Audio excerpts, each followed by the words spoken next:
हम बात करते हैं, देखो भाई हमारा नया चैप्टर शुरू होता है, चैप्टर नंबर 4।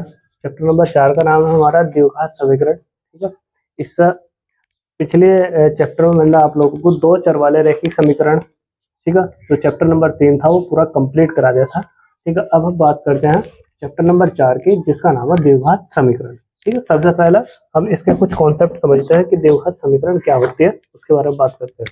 सबसे पहले देखो जरा ध्यान से जैसे अगर मैंने कोई भी ऐसे लिखा एक्स स्क्वायर प्लस 5x+6, ठीक है, इस तरीके से लिख दिया। अगर कोई भी इस तरीके से मैंने यहाँ पर ये लिखा, ठीक है, एक्स स्क्वायर प्लस 5x+6, ठीक है, तो ये होता है हमारा बहुपद। बताया था मैंने आप लोगों को, ठीक है, इससे पिछले चैप्टर में बताया था आप लोगों को, ये होता है बहुपद। क्या होता है? बहुपद। ठीक है, अगर बहुपद के बराबर मैंने लगा दिया 0, क्या लगा दिया? 0, तो ये बन गया एक प्रकार की समीकरण। क्या बन गई? समीकरण। ठीक है, तो ये जो समीकरण बने यहाँ पर, इस समीकरण में ये देखो, इसमें जो चर पद होते हैं, चर के बारे में मैंने आप लोगों को बता रखा, एक्स वाई जेड, ठीक है, ए बी सी, कुछ भी बोल सकते हैं हम। ठीक है, यहाँ पर जितने भी ये एक्स वाई जेड होंगे, मतलब एबीसीडी के जो अक्षर होते हैं, ठीक है, तो उन्हें बोलते हैं हम चर पद। क्या बोलते हैं? और चर पद की अधिकतम घात आप लोगों को कितनी दिखाई दे रही? पावर कितनी दिखाई दे रही? एकदम कितनी दिखाई दे रही? 2। ठीक है, इस समीकरण में अधिकतम घात देखो चर पद की कितनी दिखाई दे रही है? हमें 2। ठीक है, तो जिस समीकरण में या जिस बहुपद में अधिकतम घात 2 होगी, उसे बोल रहे हम द्विघात बहुपद। और अगर उसके बराबर में मैंने 0 लगा दी तो बन जाएगी द्विघात समीकरण। क्या बन जाएगी? द्विघात समीकरण। ठीक है, तो यहाँ पर जो लिखी हुई इस समीकरण में देखो अधिकतम घात देखो कितनी है चर पद की? 2। ठीक है, तो इसलिए क्या है, हमारी एक द्विघात समीकरण होगी। क्या होगी? द्विघात समीकरण। ठीक है, तो यहाँ ये होगी हमारी द्विघात समीकरण। ठीक है, ये हमारी द्विघात समीकरण होगी। ठीक है, तो हम इसकी डेफिनेशन यहीं पे बता सकते हैं। जिस समीकरण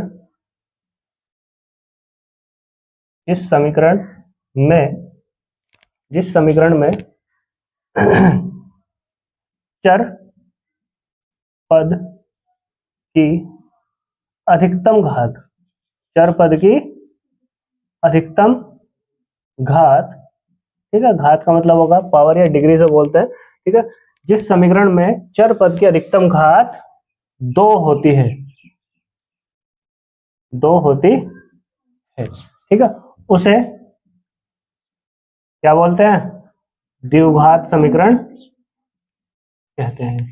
उसे द्विघात समीकरण कहते हैं।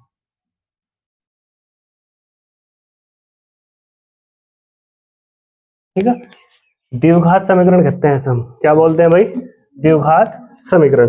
तो अब देखो द्विघात समीकरण में इसका जो सामान्य सूत्र होगा, ठीक है, या मानक रूप क्या होगा, ठीक है, तो उसे लिखते हैं हम कहेंगे यहाँ पर द्विघात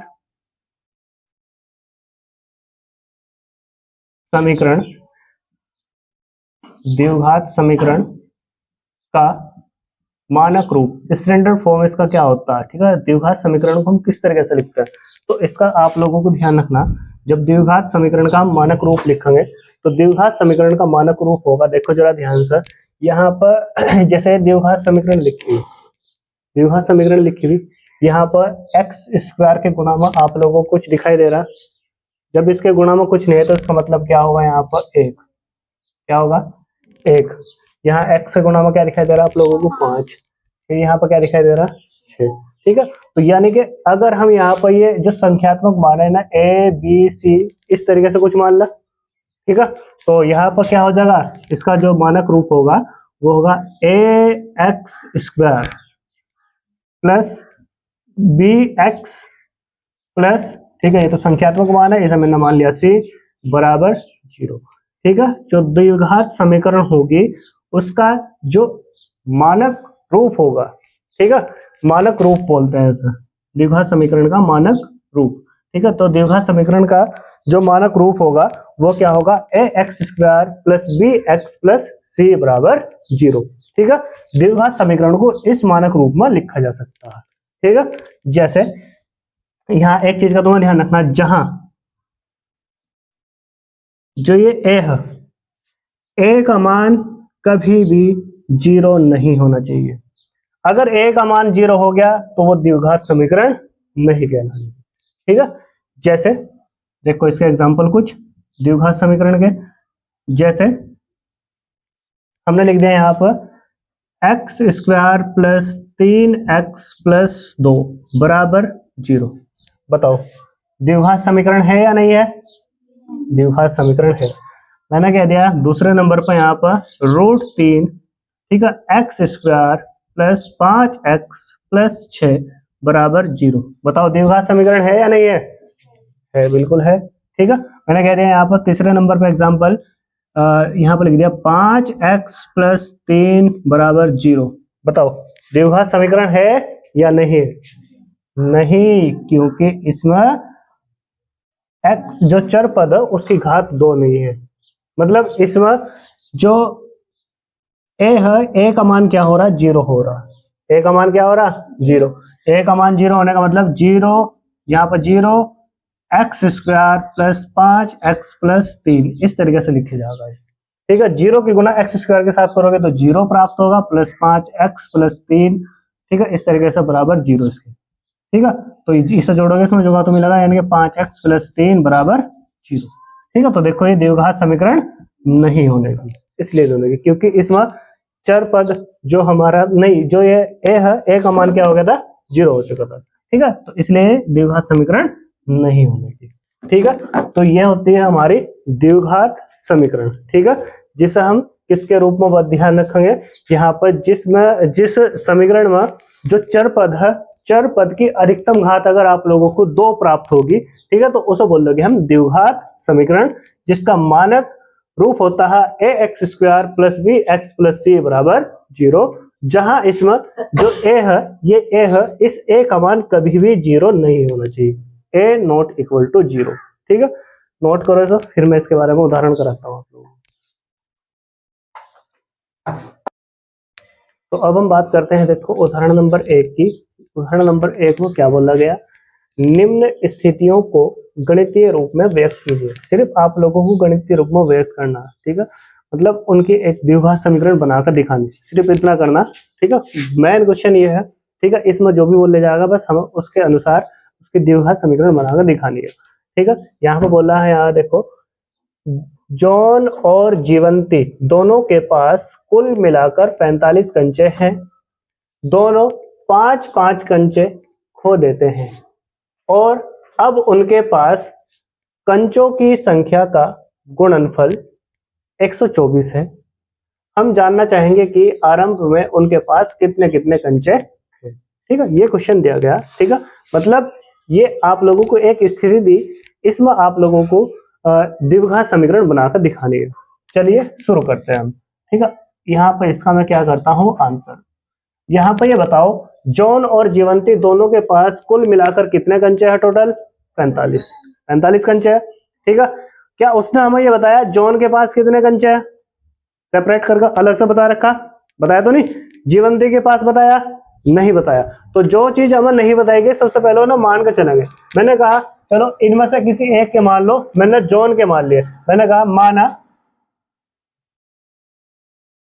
जॉन के पास जॉन के पास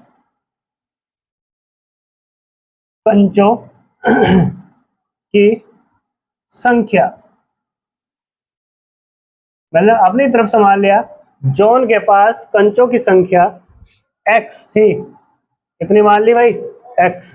जब हमने मान लिया जॉन के पास कंचों की संख्या x, तो यहाँ पर प्रश्न में देखो जरा ध्यान से, जॉन और जीवंती दोनों के पास कुल मिलाकर 45 कंचे हैं। टोटल कितने हैं? 45 कंचे। भाई देखो, जॉन के पास x कंचे हैं, अगर मुझे जीवंती के पास कंचों की संख्या निकालनी है, टोटल कंचे कितने हैं? 45। ठीक है, जॉन के पास मैंने मान लिया x है। ठीक है, दोनों को कुल मिलाकर का है कितने? 45, ठीक है। जॉन के मैंने मान लिए x है, अगर मुझे जीवंती के निकालने तो 45 में से अगर मैं x घटा दूं, ठीक है, तो मुझे किससे प्राप्त होंगे? जीवंती के। किससे प्राप्त होंगे? जीवंती के। मैं क्या करूंगा, तो जीवंती के पास कंचों की संख्या, तो जीवंती के पास कंचों की संख्या वो क्या होगी भाई? जॉन के पास हमने x मान लिए, दोनों को मिलाकर के थे कितने? 45। तो 45 में से अगर मैं जॉन के कंचों की संख्या घटा दूंगा तो जीवंती के कंचों की संख्या तो प्राप्त होगी ना। तो हमने कहा जीवंती के पास कंचों की संख्या क्या होगी? 45 माइनस x, ठीक है। तो ये किसके होगी? जीवंती के पास कंचों की संख्या होगी, ठीक है। अब हम चलते हैं यहाँ पर, देखो प्रश्न के अनुसार, किसके अनुसार चलते हैं? प्रश्न अनुसार, प्रश्नानुसार, ठीक है। ये तो हमने अपनी तरफ से लिखा है, ठीक है, ये स्टेटमेंट हमने अपनी तरफ से बनाया। अब देखो जरा ध्यान से, जॉन और जीवंती दोनों के पास कुल मिलाकर 45 कंचे हैं, कोई दिक्कत नहीं है। दोनों 5-5 कंचे खो देते हैं, दोनों 5-5 कंचे खो देते हैं, ठीक है। हम क्या लिखेंगे? 5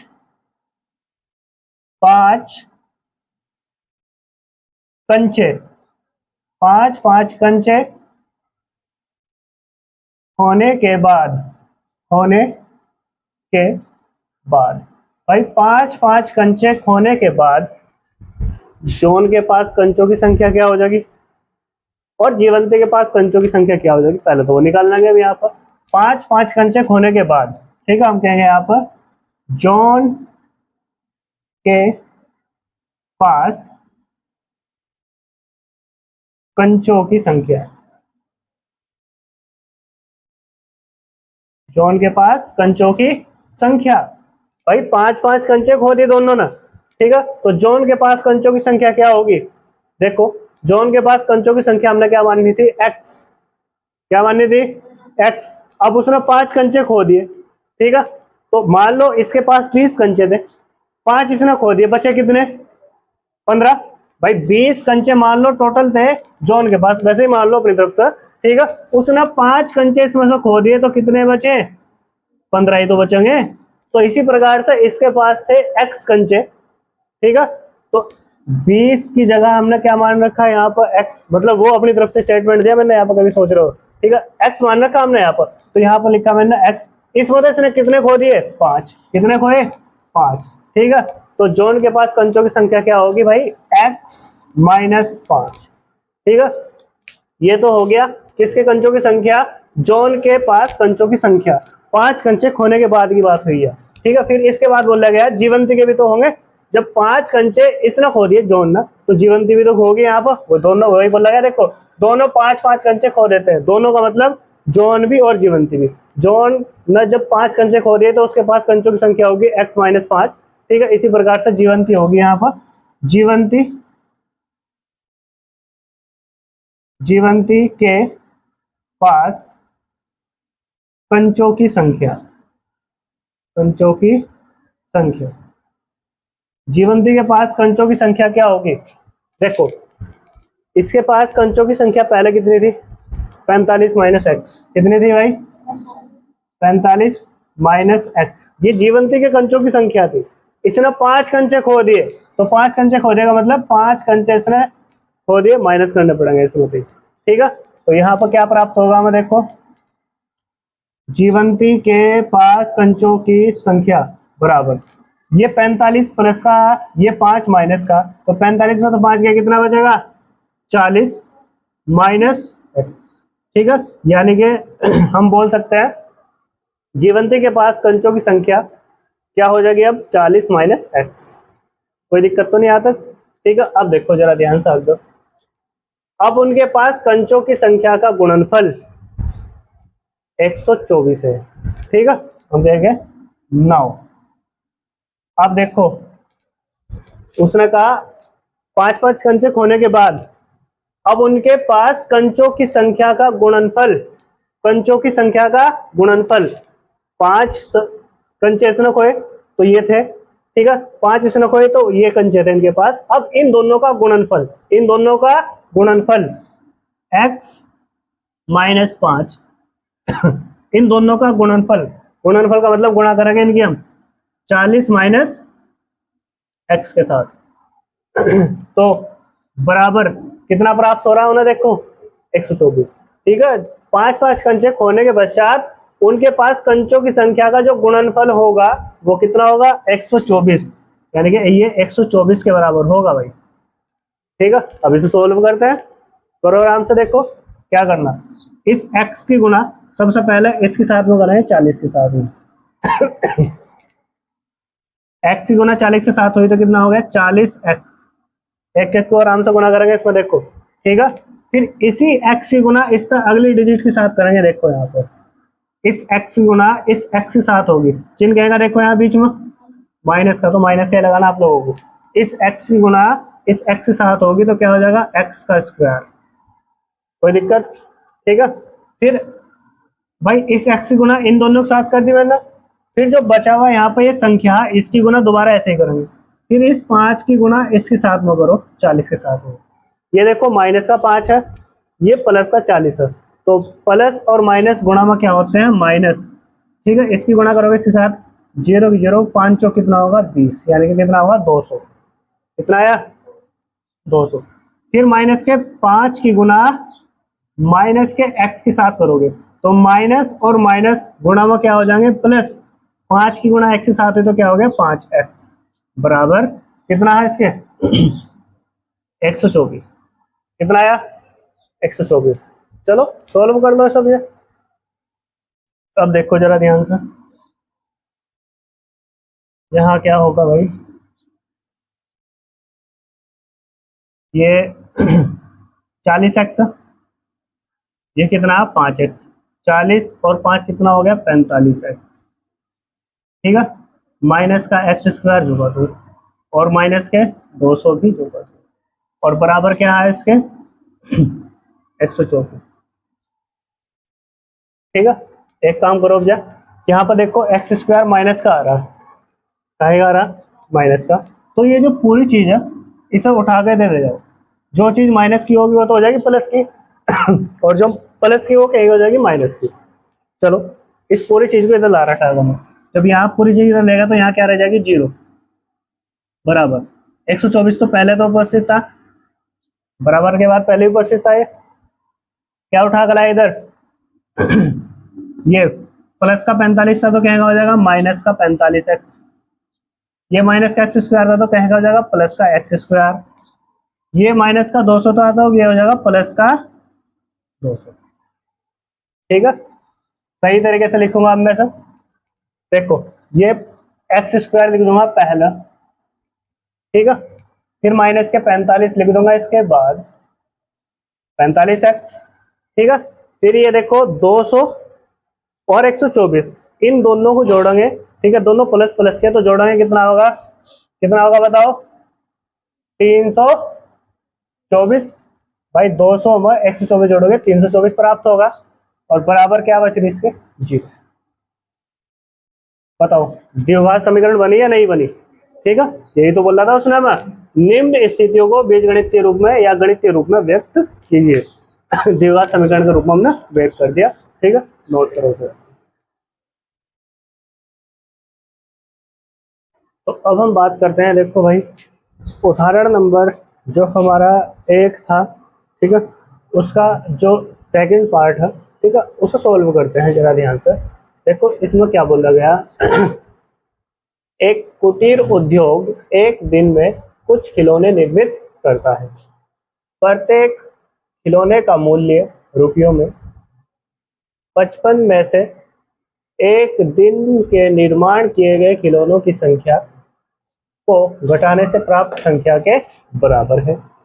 किसी एक दिन कुल निर्माण लागत 750 रुपए थी, हम उस दिन निर्माण किए गए खिलौनों की संख्या ज्ञात करना चाहेंगे। हमारे पास ये प्रश्न आप लोगों को दिया गया। ठीक है, तो अब इसमें देखो जरा ध्यान से क्या उसने बताया, ऐसा कुछ बताया कि उस दिन एक दिन में कितने खिलौने वो निर्मित कर रही है। बताया तो नहीं उसने? उसने बोला एक कुटीर उद्योग एक दिन में कुछ खिलौने निर्मित करता है, ठीक है। प्रत्येक खिलौने का मूल्य रुपयों में 55 में से एक दिन में निर्माण किए गए खिलौनों की संख्या को घटाने से प्राप्त संख्या के बराबर होता, ठीक है। अब ये हमें प्रश्न में दिया गया है, ठीक है। अब यहाँ पर देखो उसमें ये नहीं बताया कि एक दिन में कितने बर्तन निर्मित किए जा रहे, कितने खिलौने निर्मित किए जा रहे, ठीक है। तो हम यहाँ लिख लेंगे पहले, माना उस दिन निर्मित, माना उस दिन निर्मित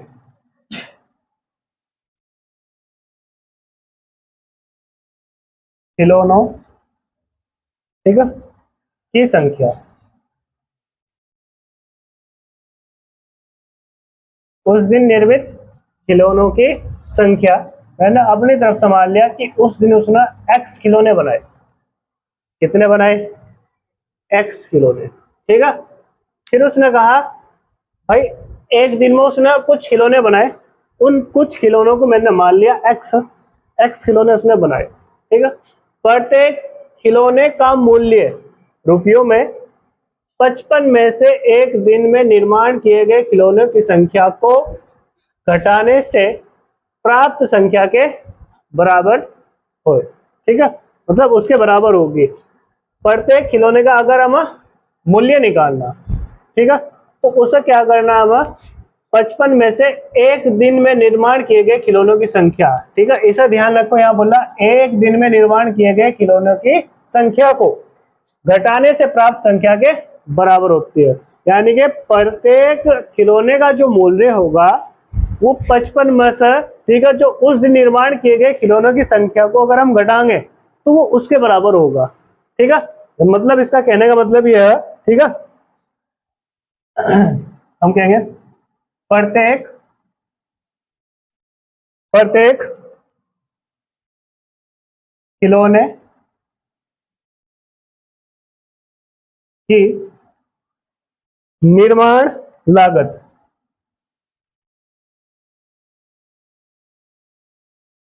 प्रत्येक खिलौने की निर्माण लागत, ठीक है। प्रत्येक खिलौने की जो निर्माण लागत होगी, यही तो बोल रहा है, प्रत्येक खिलौने का मूल्य, ठीक है, जो मूल्य है, मूल्य का मतलब निर्माण लागत, ठीक है, 55 में से, ठीक है, यहां लिखेंगे हम 55 में से, ये लिखा 55 में से एक दिन में निर्माण किए गए खिलौनों की संख्या को घटाने से, ठीक है, एक दिन में निर्माण किए गए खिलौनों की संख्या हमने क्या माननी हो? एक्स, ठीक है। क्या माननी हो भाई हमने? एक्स। क्या माननी? एक्स, ये लो भाई, ठीक है। घटाने से प्राप्त संख्या के बराबर होती है। ये तो बोल रहा है उसने 55 में से एक दिन में निर्माण किए गए खिलौनों की संख्या को घटाने से प्राप्त संख्या के बराबर होती है।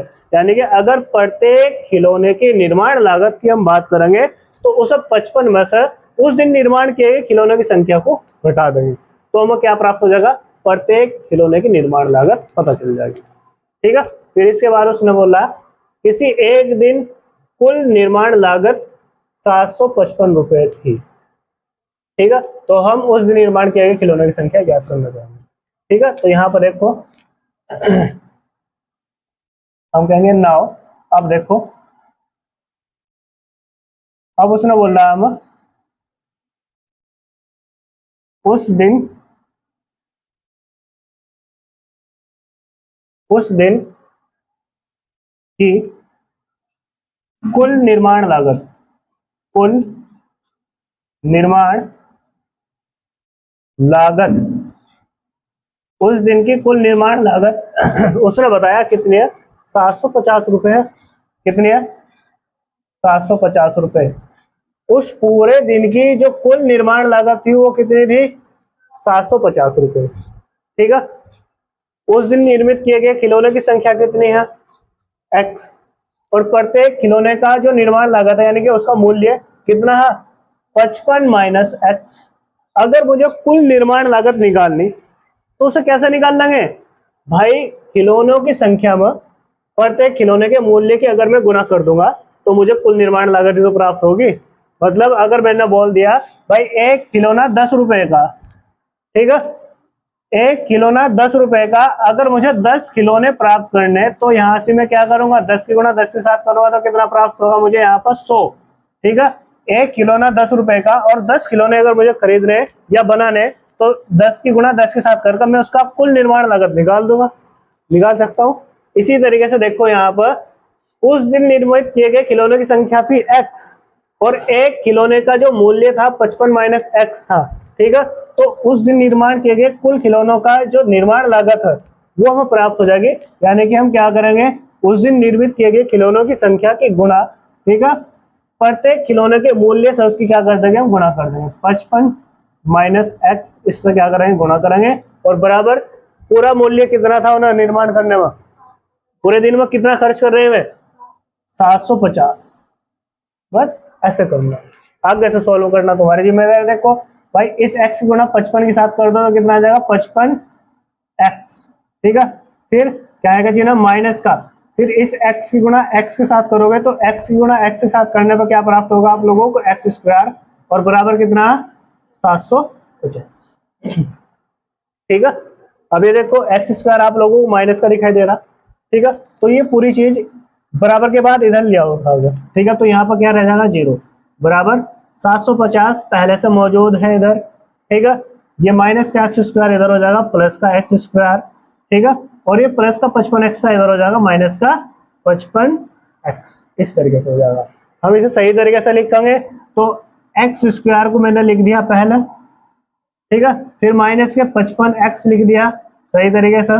ठीक है, फिर प्लस क्या बच रहा है यहाँ पर 750 ये बचा हुआ और इसके बराबर क्या लगा देंगे, ये बची हुई 0।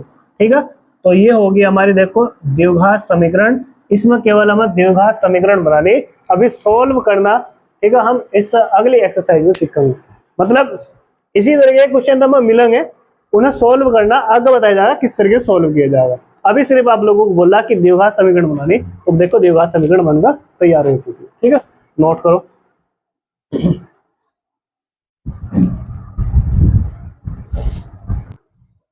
तो अब हम बात करते हैं देखो उदाहरण नंबर 2 की। उदाहरण नंबर 2 में बोला गया है जांच कीजिए कि निम्न द्विघात समीकरण है या नहीं है। आप लोगों को सिर्फ चेक करना है कि ये जो इसमें समीकरण दी गई है वो द्विघात समीकरण है या नहीं है। चलो शुरू करते हैं। देखो जरा ध्यान से, यहाँ पर फर्स्ट क्वेश्चन दिया गया आप लोगों को, फर्स्ट क्वेश्चन में दिया गया आप लोगों को x माइनस 2 इस पूरे का होल स्क्वायर। ठीक है, फिर दिया गया प्लस 1।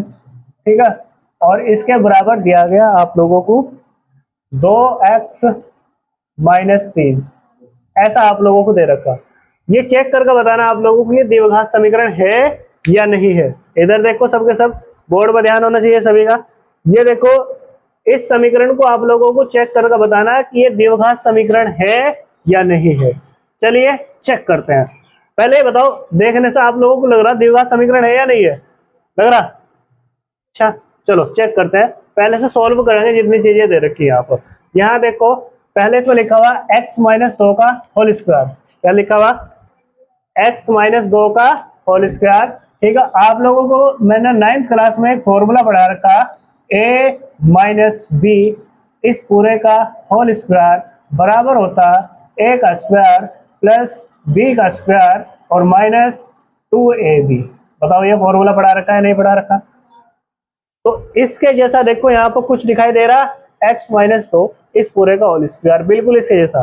तो इसे खोल कर लिखेंगे हम a का स्क्वायर प्लस b का स्क्वायर माइनस 2ab इसके रूप में। a की जगह आप लोगों को दिखाई दे रहा है इसमें x, b की जगह आप लोगों को दिखाई दे रहा है इसमें 2। ठीक है, चलिए शुरू करते हैं।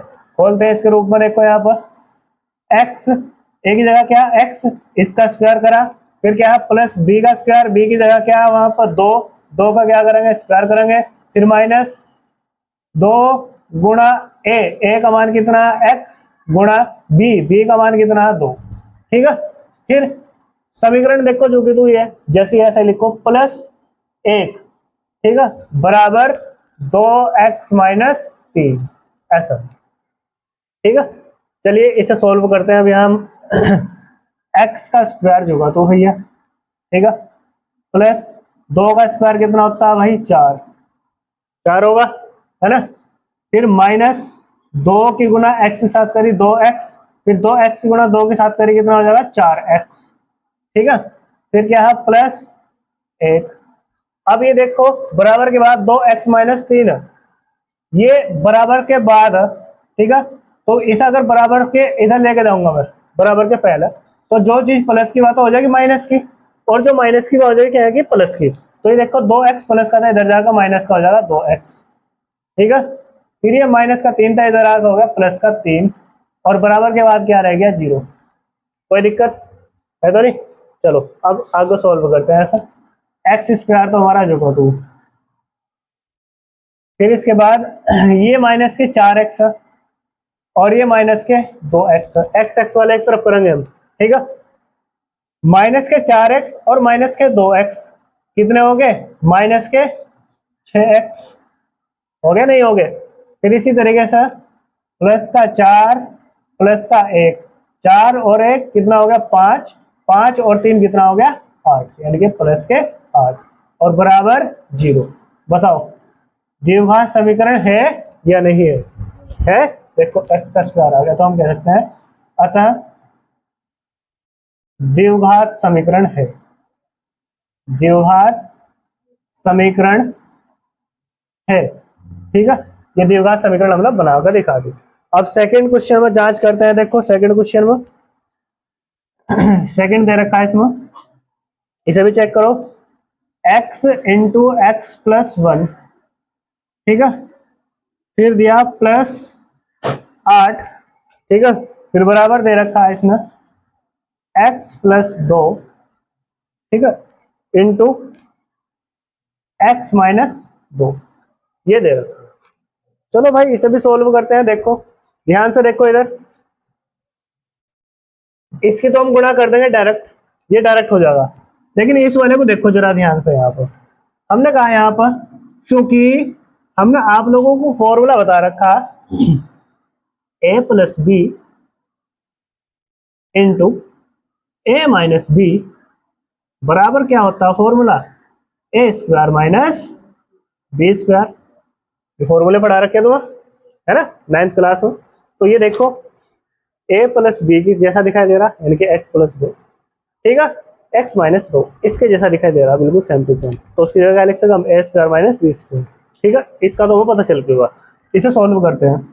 इस x की गुणा x के साथ होगी तो क्या हो जाएगा x का स्क्वायर, ठीक है। फिर प्लस इस x की गुणा 1 के साथ होगी तो कितना हो जाएगा यहाँ पर 1x, वो जगह तो लिख दिया मैंने x, ठीक है। प्लस फिर क्या लिखा हुआ था 8, फिर बराबर इसके बाद देखो x plus 2 into x minus 2, इसे क्या लिखेंगे हम, ए स्क्वायर माइनस बी स्क्वायर के रूप में। ए का मान कितना x, यानी कि इसका स्क्वायर करेंगे, माइनस बी का मान कितना 2, 2 का क्या करेंगे स्क्वायर, ठीक है। तो अब देखो यहाँ पर x square plus x plus 8 बराबर एक्स का स्क्वायर, तो ये तो जो का तो रह जाएगा यहाँ पर माइनस 2 का स्क्वायर कितना होगा 4। इस पूरी चीज को उधर ले जाओ उठाकर, जो चीज प्लस की वो आ जाएगी माइनस की, और जो माइनस की हो जाएगी क्या आएगी प्लस की। तो अब देखो हमने क्या करा, x square plus x plus 8, ये तो जो का तो रहा, इसे इधर ले उठाकर, तो माइनस का क्या होगा एक्स स्क्वायर, ये माइनस के 4 था इधर जाकर प्लस का होगा, प्लस का 4 बराबर 0, ठीक है। अब ये देखो एक्स स्क्वायर एक प्लस का और एक एक्स स्क्वायर माइनस का, तो प्लस का एक्स स्क्वायर था माइनस का एक्स स्क्वायर कैंसिल, क्या बचा यहाँ पर एक्स प्लस 8 और ये 4, 8 और 4 कितने हो गए 12, ठीक है, बराबर 0। बताओ द्विघात समीकरण है या नहीं है, ठीक है। हम कहेंगे अतः द्विघात समीकरण नहीं है, द्विघात समीकरण नहीं है, ये द्विघात समीकरण नहीं है, ठीक है। अब इसके बाद देखो थर्ड वाला करते हैं हम यहाँ पर। थर्ड वाला है देखो, थर्ड वाला है हमारा x into 2x plus 3 equal to नहीं, प्लस का चिन्ह पहले बीच में ना, नहीं यही है जो बताओ, x इंटू 2x प्लस 3, ठीक है, इक्वल टू x प्लस 1, इस तरीके से दे रखा, देखो एक्स स्क्वायर प्लस 1 ऐसे दे रखा है, ठीक है। देखो जरा ध्यान से, अब इसे सॉल्व करते हैं। इस x की गुणा 2x के साथ हुई तो कितना हो जाएगा, 2x का स्क्वायर प्लस 3 नहीं, आराम से, इस x की गुणा 3 के साथ भी होगी तो कितना हो जाएगा, ये 3x, ठीक है। अब देखो बराबर, इधर क्या लिखा हुआ, एक्स स्क्वायर प्लस 1, जो चीज इधर प्लस की उधर जाएगा माइनस की हो जाएगी, तो इधर ले आओ सारा उठा के, 2x स्क्वायर प्लस 3x, ठीक है, ये हो जाएगा माइनस का एक्स स्क्वायर और माइनस का 1 और बराबर के बाद क्या रह जाएगा यहाँ पर 0, ठीक है। देखो जरा ध्यान से, ये 2x स्क्वायर है और ये माइनस का 1x स्क्वायर है, 2x स्क्वायर मतलब 1x स्क्वायर घटाएंगे तो क्या बचेगा, खाली 1x स्क्वायर, ठीक है, प्लस 3x, ठीक है, माइनस 1 बराबर 0।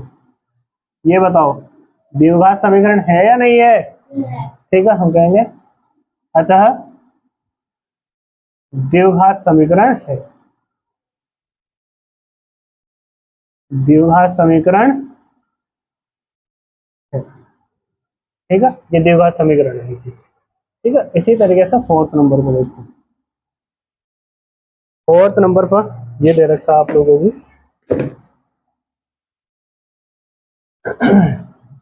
x प्लस 2 इस पूरे का होल क्यूब बराबर आप लोगों को दे रखा x का क्यूब माइनस 4, इस तरीके से दे रखा। अब इस वाले को आप लोगों को चेक करना कि ये द्विघात समीकरण होगा या नहीं होगा, ठीक है। पहले मुझे ये बताओ, ये x प्लस 2 इसका होल क्यूब लिखा हुआ, तो a प्लस b का होल क्यूब, इसके लिए मैंने आप लोगों को 9th क्लास में एक फॉर्मूला लिखवाया था, इसका फॉर्मूला बताओ, बताओ जल्दी। a प्लस b का होल क्यूब, हमने कहा चूंकि a प्लस b का होल क्यूब बराबर होता, बताओ, a के क्यूब अगर प्लस b का क्यूब फिर प्लस 3x 3ab का स्क्वायर, है ना, या ऐसा करते थे 3a स्क्वायर b, ठीक है, फिर प्लस 3a b का स्क्वायर, इस तरीके से करते थे, है ना।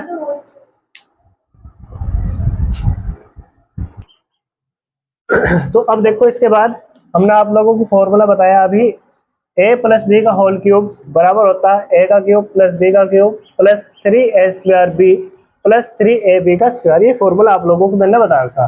तो इस फॉर्मूले के अनुसार इसे खोल लेंगे, यहाँ पर देखो a की जगह आप लोगों को दिखाई दे रहा है x प्लस b की जगह आप लोगों को दिखाई दे रहा है यहाँ पर 2, तो इसका होल क्यूब था, ये इस तरीके से खुलेगा, ठीक है।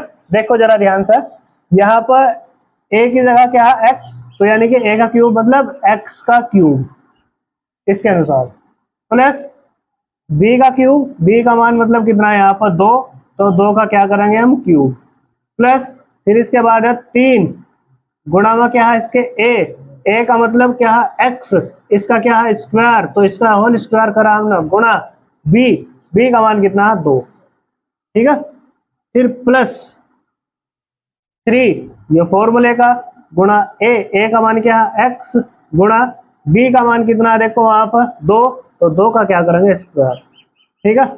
इसके बराबर यहाँ क्या दे रखा, x की पावर 3 माइनस 4, कोई दिक्कत तो नहीं है, सोल्व करते हैं।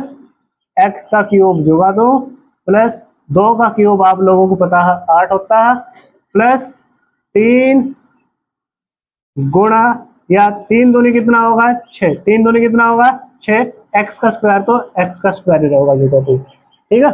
फिर यहाँ पर प्लस 3 की गुणा एक्स के साथ करें कितना आ गया 3x और गुणा 2 का स्क्वायर कितना होता है 4 और बराबर कितना होगा एक्स का क्यूब माइनस 4। सही तरीके से अब सॉल्व करते हैं। ऐसा देखो एक्स का क्यूब प्लस 8 प्लस 6x का स्क्वायर, ठीक है, प्लस 4 क्या कितना होगा 12x, 12x, ठीक है। ये x का क्यूब माइनस 4 इधर लिया उठाएगा तो ये x का क्यूब प्लस का इधर जाएगा माइनस का x का क्यूब, ये माइनस का 4 था इधर आएगा प्लस का 4 और बराबर क्या हो गया 0। कोई दिक्कत तो नहीं है। ये x का क्यूब प्लस का, ये x का क्यूब माइनस का, एक दूसरे से कटक कटक कट गए, है ना। फिर इसके बाद देखो क्या बच रहा 6x स्क्वायर, एक्स स्क्वायर वाला पहले लिख लो 6x स्क्वायर, ठीक है। फिर इसके बाद x वाला लिखो, x वाला क्या है यहाँ पर 12x प्लस 12x, ठीक है। फिर संख्यात्मक मान क्या है यहाँ पर 8 और 4, 8 और 4 12, ठीक है, और बराबर 0। चेक करो द्विघात समीकरण है या नहीं है, देख लो। हम कह सकते हैं अतः द्विघात समीकरण है, ठीक है, ये द्विघात समीकरण है, ठीक है। तो इस प्रकार से आप लोग जांच कर सकते हो द्विघात समीकरण है या नहीं है, ठीक है, नोट करो।